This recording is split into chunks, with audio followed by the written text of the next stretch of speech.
While looking at the news might make you think that it's all gone a bit 1883 again, or perhaps 1935, it is in fact the year of Our Lady 2026.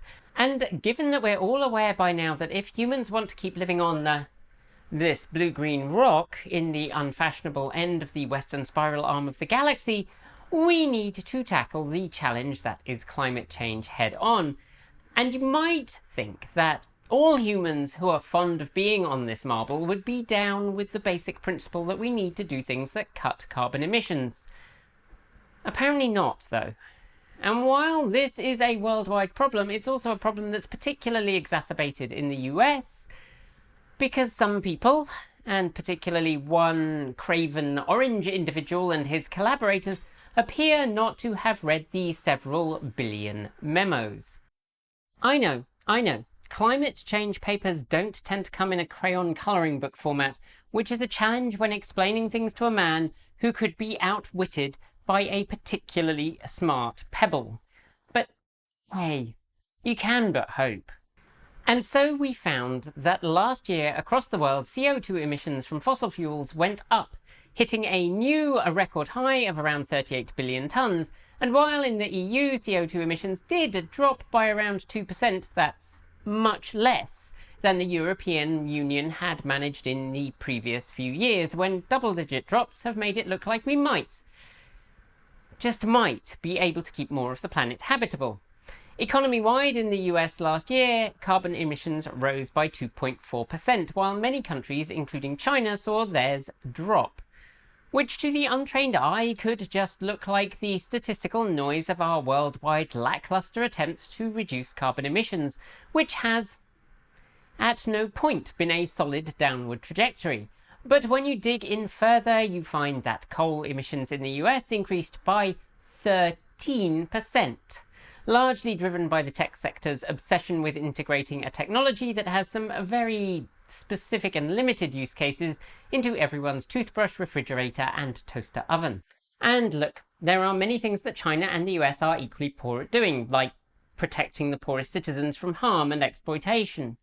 There are many things they're both very good at, like targeting minority groups based on religion, origin or identity. And both now have plenty of evidence stacked up against them to demonstrate a complete disregard for the letter of international law. But for all its flaws, China's carbon emissions have remained steady or fallen for the last 18 months, which is strange considering how many US politicians like to blame China for rising global emissions. Now, I could go on a rant about how EVs were going to be the destroyer of grid stability and were thus the spawn of Satan and going to bring down society in their woke, lower carbon, better air quality, less disease-loving ways. But it turns out that instead, pouring electricity into a machine that's mostly useful for generating lies and producing highly derivative pictures is the way that we're going to destroy the grid, and that is apparently fine. Because Sam Altman apparently thinks having a device that confidently lies to you is better than doing research and getting an actually correct and nuanced answer. I think this says a lot about leadership in the tech sector. None of it good. But hey. But rather than me just screaming into the mic for 20 straight minutes, it might instead be useful to talk about how EVs, rather than being the red hat of democracy for the grid, are in fact something that could help stabilize it. And how you, as an owner, can not exactly make a difference, but can make sure that your impact is the most positive that it can be. Because we sure as hell need some positivity as 2026 draws to a close. Whew, what a year. Kate, hi. Yeah, hon, it's only February. It's only February? I know. Sorry.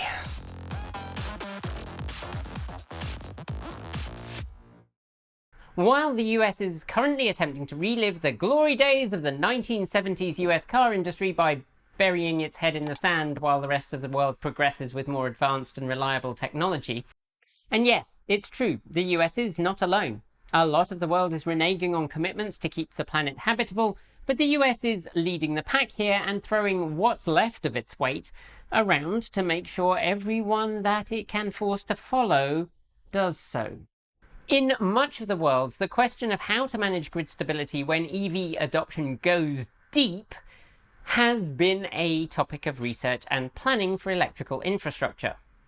When I was a kid, you could tell when the ad breaks were on the TV or the end of EastEnders happened because you'd quite often get a little brownout. That's because when you've got only 3 or later the wild excitement of 4 whole terrestrial channels,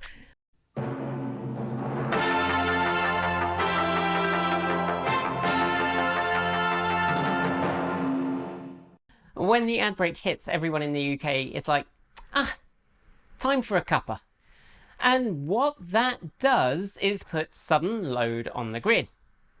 Now, back in days of yore, when the grid was nearly all rotating generators producing power through induction, they span at 50 or 60 cycles per second.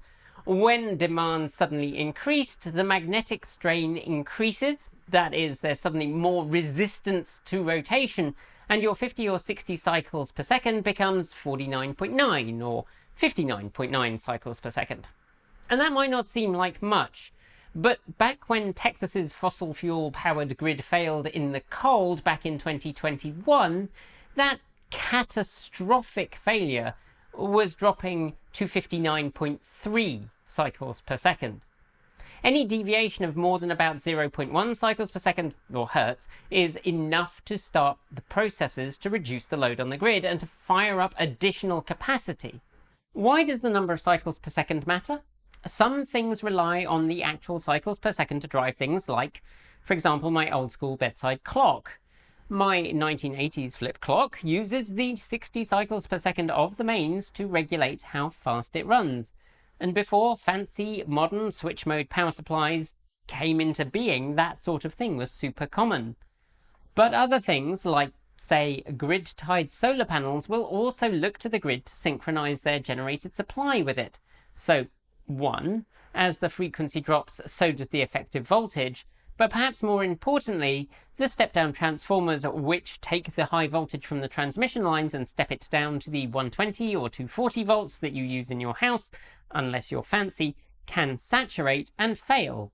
Similarly, the interconnections between different generators and grid feed lines are set to disconnect when the frequency drops to protect generation facilities, and that can lead to cascading blackouts. And if they didn't, you could find that the induction generators could be damaged, leading to that generator and facility going offline. It's also not great for many everyday conveniences so many of us are used to having in our home. Air conditioners and heat pumps, they really don't like it when the grid fluctuates, and everything from MRI machines to industrial equipment can be damaged or, at best, suffer frustrating hiccups if the power frequency isn't stable. Now, because renewables are not tied to Victorian technological limitations, stored energy from batteries or from solar facilities or hydro or what have you can kick in a fraction of a second to make up the difference between generation and demand. Even the highest of high-speed fossil fuel gas-powered peaker plants takes around 10 minutes to fire up and get generating. And that is, if you'll forgive me simplifying, just too long. And so there are lots of things that go on behind the scenes to try and avoid such scenarios. And first, we're going to explain what some of those are, and then we'll talk about how deep adoption of EVs can be a part of making it not so much of a problem. There are 2 main energy usage techniques used to stabilize the grid. Aside from, storing excess energy generated by renewables in batteries and using that stored energy to feed back into the grid when demand requires it. And I realise that many right-wing politicians don't understand that rechargeable batteries exist, but I live in hope that one of them might one day get a loan of the party brain cell and grasp the concept, so that we can move on with bringing our electricity grid into, say, the mid-20th century. And of those 2 techniques, load shedding, which is also known as peak shaving, and load shifting, we're going to start with the oh no, it's all going wrong, not quite worst case, but pretty much that technique of load shedding. But first, did you know we're here because of our amazing community of supporters on Patreon, YouTube, Discord, and Ko-fi? Unlike a lot of channels, we don't take big advertorial sponsorship deals, and we only exist because you support us. There's a link in the down below on how to join, plus links to our channel on the Fediverse, because in addition to being independent, we also think everyone should have free access to information. Right, back to it. Load shedding was historically the last resort to prevent widespread blackouts when demand exceeded supply. Back in the day, during a load shedding event, electricity providers would temporarily cut off power to certain areas or sectors to protect the grid overall. Areas that were considered non-essential would be targeted first, in general trying to exempt things like emergency services and hospitals from these events. Now, since we have rather more sophisticated technology than we used to, while in extreme events that can still happen, looking at you, Texas's half-assed grid, but I suppose we should give them kudos for standing by their principles of hating regulation so very much that they do refuse to accept the requirements for interconnection to the rest of the grid that would help them, keep the power on. Peak shaving can now include things like actively monitoring power usage on a particular site and then using, say, on-site battery storage to make up the difference between the amount of energy they've agreed as a maximum and the amount they suddenly find that they need.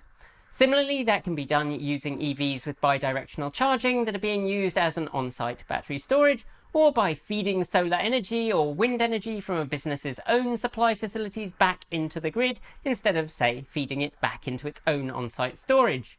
Failing that, a business or home could slow EV charging, reduce usage of high power consumption devices, things like that. If you have a whole fleet of EVs at your business plugged in during a peak power event, slowing or stopping charging for even a short period of time might be enough to allow that grid to catch up. And while you might think you need a fancy all-singing, all-dancing system to make that happen, a lot of power companies are currently running trials using rather more prosaic systems. Some of these trials are reliant on the smart features of a specific home charger. Many EVSEs have the ability to connect to the internet, and if your utility is down for it, and so are you, you can allow your power generation utility a degree of control over your charger that allows them to request that your charger slow or pause charging when things are getting a little hairy on the power generation side.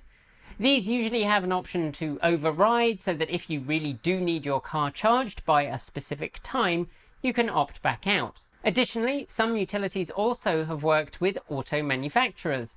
Our 2019 Nero EV is opted in to our local utilities peak shaving project. Using the web API, our utility can ask our car to please pause charging until later, and has done so during peak events. And it's not like our car is a fancy one that has bidirectional charging. It can just say, I'd like you to wait. And often, as a bonus, you get a little kickback on your bill when your car does that. Because you're saving the utility money, they are sometimes willing to give you at least a little bit of that back. Okay, so that's peak shaving or load shaving. What about load shifting? Well, load shifting is something that generally requires a bit of planning ahead. If you live in the UK and you're as ancient as me, you might remember the Economy 7 radiators. These were basically a pile of bricks with a heater element wrapped through them, put in a slightly ugly metal box. And because electricity usage was lower overnight, the utilities would sell it to you cheaper. As a result, what you did was you used that cheap rate electricity to heat the bricks up. Then through the day, they'd slowly release that heat again, keeping your house comfortably warm while you were at work, and then allowing your house to get cold in the evening just as you got home.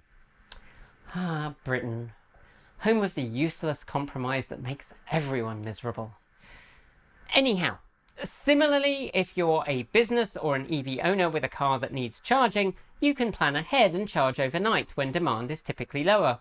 Often utilities will price their electricity, particularly to businesses, to incentivize using energy at lower demand times. And it's also something we've talked about as one of the challenges when it comes to rapid charger deployment. Some utilities are, shall we say, not positive about the sudden fluctuations in demand that come with a large rapid charging site, and that can make deployment difficult.